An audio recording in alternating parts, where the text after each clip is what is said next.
नमस्कार, AKK news में आपका स्वागत है। मैं फारूक कुरैशी। तो शुरुआत करते हैं इस वक्त की अहम और बड़ी खबरों के साथ। गृह मंत्री नरोत्तम मिश्रा का बयान कि कोरोना के क्षेत्र में अब लगातार अच्छी खबर आ रही है। चिकित्सा शिक्षा मंत्री विश्वास सारंग ने कहा, प्रदेश में ब्लैक फंगस के इलाज की पूरी तैयारियां कर ली गई हैं। प्रदेश सरकार हर चुनौती का डटकर मुकाबला करने के लिए तैयार। मध्य प्रदेश सरकार में सर्वप्रथम जल संसाधन विकास द्वारा अनुकंपा नियुक्ति की प्रक्रिया शुरू की। बढ़ती महंगाई को लेकर प्रदेश युवक कांग्रेस कार्यकर्ताओं द्वारा सांकेतिक फांसी लगाकर किया महंगाई का विरोध। बोर्ड ऑफिस चौराहे पर युवक कांग्रेस द्वारा किया गया विरोध प्रदर्शन।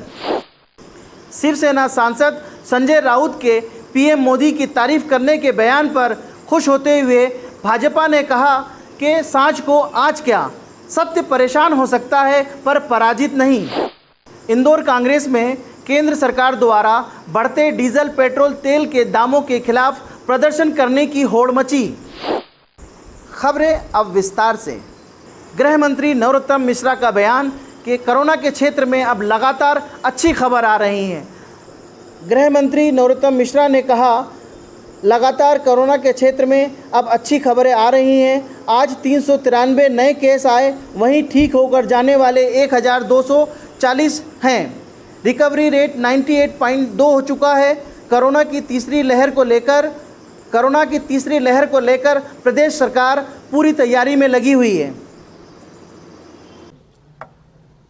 आखिर में देखिए, सांझ को आंच नहीं रहती है। सत्य को झुठलाया नहीं जा सकता है। सत्य परेशान तो हो सकता है, सत्य पर पराजित नहीं होता। सत्य का पूरा देश जानता है कि मोदी जी एकाग्रता से पूरे देश की सेवा में लगे हुए हैं। चिकित्सा शिक्षा मंत्री विश्वास सारंग ने कहा, प्रदेश में ब्लैक फंगस के इलाज की पूरी तैयारियां कर ली गई हैं। प्रदेश सरकार हर चुनौती का डटकर मुकाबला करने के लिए तैयार। चिकित्सा शिक्षा मंत्री विश्वास सारंग का बयान कि ब्लैक फंगस के इलाज के लिए सभी व्यवस्थाएं हम कर रहे हैं, हर चुनौती से डटकर मुकाबला करेंगे। दिग्विजय सिंह के पेट्रोल डीजल को लेकर प्रदर्शन पर उन्होंने कहा कि दिग्विजय सिंह राजनीतिक रोटियां सेक रहे हैं, जबकि पेट्रोल डीजल के बढ़े हुए दामों के लिए पूर्व सरकार जिम्मेदार है। कांग्रेस की आरटीआई में वैक्सीन विदेशों को देने के खुलासे पर कहा कि कांग्रेस वैक्सीन को लेकर लगातार भ्रम फैला रही है। वैक्सीन लाइसेंस में शर्त थी कि वैक्सीन कुछ देशों को देनी होगी। कांग्रेस की सरकारें 18+ को वैक्सीन लगाने में असफल रहीं, इसीलिए केंद्र ने इसका बीड़ा खुद उठाया। वैक्सीन की आपूर्ति में कुछ कमी थी, अब उसे पूरा कर लिया गया है। जनता को कोरोना संकट से मुक्ति दिलाई है। लगातार कोरोना की स्थिति बेहतर हो रही है। रोज़ लगभग 80,000 टेस्ट कर रहे हैं और पॉजिटिव दर भी लगातार कम हो रही है। वो कांग्रेस की राज्य सरकारें जो कि 18 से ज़्यादा उम्र के लोगों को अपने राज्य में वैक्सीन लगाने में फेल हो गई। वो राजस्थान की सरकार, अशोक गहलोत जी पूरी तरह फेल हो गए। और जब केंद्र सरकार को लगा कि जिन राज्यों में विपक्ष की सरकारें हैं, कांग्रेस की सरकार है, वहाँ के नागरिकों को ठीक ढंग से वैक्सीन नहीं मिल रही, तो अब केंद्र सरकार ने इसका बीड़ा उठाया है। और मुझे बहुत प्रसन्नता है कि नरेंद्र मोदी जी ने एक बहुत ही दूरगामी निर्णय लिया है, जिसके परिणाम बहुत सकारात्मक होंगे। मध्य प्रदेश सरकार में सर्वप्रथम जल संसाधन विकास द्वारा अनुकंपा नियुक्ति की प्रक्रिया शुरू की। मध्य प्रदेश में जल संसाधन विभाग में अनुकंपा नियुक्ति की प्रक्रिया शुरू की। कोरोना काल में अपनी सेवाएं दे रहे कर्मचारियों जिसकी मृत्यु कोरोना से हुई है, ऐसे परिवार को अनुकंपा नियुक्ति दी जा रही है।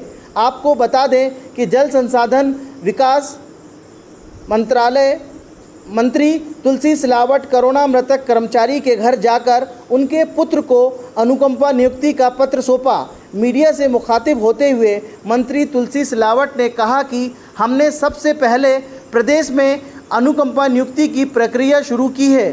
15 दिन में विभाग में कोविड से जान गंवाने वाले कर्मचारियों के परिजनों को अनुकंपा नियुक्ति देंगे।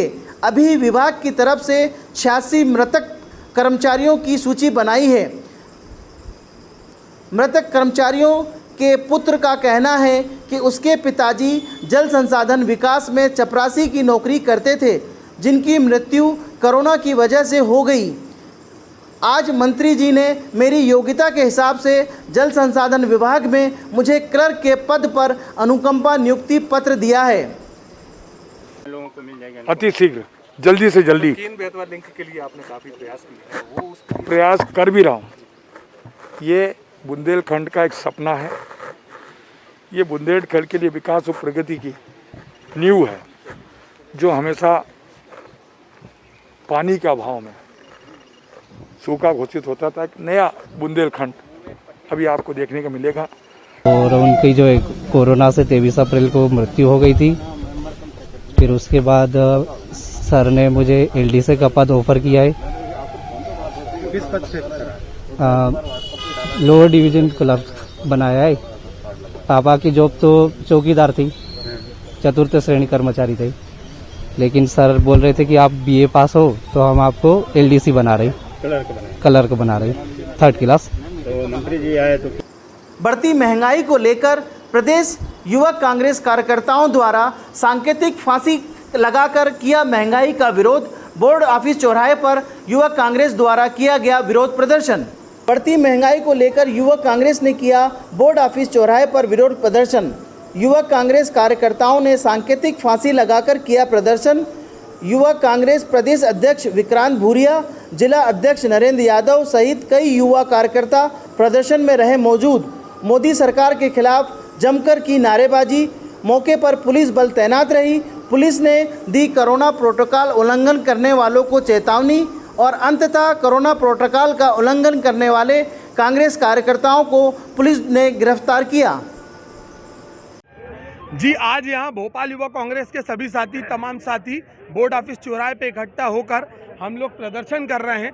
हम लोग प्रतीकात्मक रूप से फांसी लगाकर प्रदेश की सरकार को, केंद्र की सरकार को जगाने का प्रयास कर रहे हैं कि नरेंद्र मोदी जी जल्द से जल्द जागे, अपनी नींद खोलें। प्रदेश का युवा परेशान है, बेरोजगार है, महंगाई की मार को कम करें। आज जनता की बहुत बुरी हालत है। आम जनता करे तो करे क्या, जाए तो जाए कहां? इतनी ज्यादा महंगाई हो गई है कि फांसी लगाने के अलावा उनके पास कोई चारा नहीं बचा है। पेट्रोल डीजल के दाम, गैस सिलेंडर के दाम, तेल के दाम, खाने के तेल के दाम सब इतने बढ़ा दिए हैं कि आम जनता पूरी तरह से टूट चुकी है। ये एक तरफ तो महंगाई जो डायन है उसकी मारे, और दूसरी तरफ जो बेरोजगारी है वो आंसू बम है। इन दोनों के बीच में जनता और युवा पूरी तरह से पिस गया है। कांग्रेस नेता दिग्विजय सिंह भी प्रदर्शन स्थल पर रहे मौजूद। अगर देखें तो एक साल में पेट्रोल डीजल से यार आईडी नीचे करो तुम्हारी। ये सरकार 2,70,000 करोड़ रुपए उपभोक्ताओं की जेब से निकालकर वे अपने आलीशान महल बनाने में खर्च करने वाले हैं। शिवसेना सांसद संजय राउत के पीएम मोदी की तारीफ करने के बयान पर खुश होते हुए भाजपा ने कहा कि सांझ को आज क्या, सत्य परेशान हो सकता है पर पराजित नहीं। पूर्व मंत्री पीसी शर्मा ने कहा कि पूर्व सीएम कमलनाथ जी की तबीयत अब ठीक है। आने वाले समय में हम लोग कमलनाथ जी के नेतृत्व में पूरे प्रदेश सरकार की जन विरोधी नीतियों के खिलाफ जन आंदोलन चलाएंगे। पेट्रोल डीजल तेल में बेहताशा वृद्धि के खिलाफ एक साथ पूरे प्रदेश में कांग्रेस पार्टी का विरोध प्रदर्शन किया जाएगा। कहानी रिपीट हो रही है कि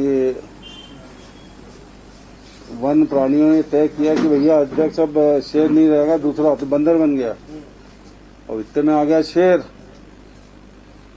तो वो एक डगाल से दूसरे डगाल पे कूदने लगा, यहाँ से वहाँ। बोले भैया, उन्होंने कहा ये क्या कर रहे हो? वो आ रहा है। अरे बोले भैया मैं प्रयास कर रहा हूँ, इधर से उधर कूद के। तो ये सब इनमें यही चल रहा है। सब लोग लगे हैं कि ये नेतृत्व परिवर्तन हो और हमको मौका मिले, लेकिन किसी दाल गल नहीं रही। उधर सिंधिया जी का दबाव पूरी तरह से करो, एक फाइल लेके भी घूम रहे थे। इंदौर कांग्रेस में केंद्र सरकार द्वारा बढ़ते डीजल पेट्रोल तेल के दामों के खिलाफ प्रदर्शन करने की होड़ मची। इंदौर में पेट्रोल डीजल की मूल्य वृद्धि के खिलाफ प्रदर्शन के लिए आपस में होड़ मची। प्रदेश कांग्रेस उपाध्यक्ष इम्तियाज बेलीम और कांग्रेस कार्यकर्ता मोहन मेहरा के बीच पार्टी नेताओं के सामने एक दूसरे को अपशब्द कहने का मामला सामने आया। आखिरकार सज्जन सिंह वर्मा को बीच बचाव करना पड़ा। कोरोना महामारी के चलते मध्यम वर्गीय परिवारों को आर्थिक परेशानियों का सामना करना पड़ रहा है, जिसके चलते समाधान सेवा समिति द्वारा राहत सामग्री वितरित की गई। पिछले 2 माह से भीषण कोरोना महामारी के चलते समाधान सेवा समिति मध्यम वर्ग के लोगों की जी तोड़ मेहनत से सहायता में जुटी हुई है। समिति द्वारा मजदूर वर्ग के लोगों को निरंतर राहत सामग्री वितरण कर रही है। समाधान सेवा समिति के भास्कर पंडित ने मीडिया को बताया कि हमारा लक्ष्य 1000 लोगों को खाद्य सामग्री वितरण करने का है। अभी तक हम लोगों ने 200 लोगों को राहत सामग्री उपलब्ध कराई है। मेरा आम जनता से निवेदन है कि इसी प्रकार जिससे जो बने वह एक दूसरे की मदद करें। यह संकट की घड़ी है। इस संकट की घड़ी में हम सब आपस में मिलकर एक दूसरे का साथ देना है ताकि किसी को परेशानी का सामना नहीं करना पड़े। हमारे संस्था के मुखिया परम आदरणीय डॉक्टर साधुराम शर्मा एवं डॉक्टर राममूर्ति शर्मा जी हैं और इन्हीं के माध्यम से और इन्हीं के आशीर्वाद से हमने ये निर्णय लिया है कि समाधान सेवा समिति और रिलायंस फाउंडेशन जितनी मात्रा में हो सकता है उतनी मात्रा में इन गरीबों की हर तरह से हम मदद करने की पूर्ण रूप से कोशिश कर रहे हैं। फिलहाल खबरों में बस इतना ही। मुझे दीजिए इजाज़त, तो बने रहिए हमारे साथ ताज़ा तरीन खबरों के लिए।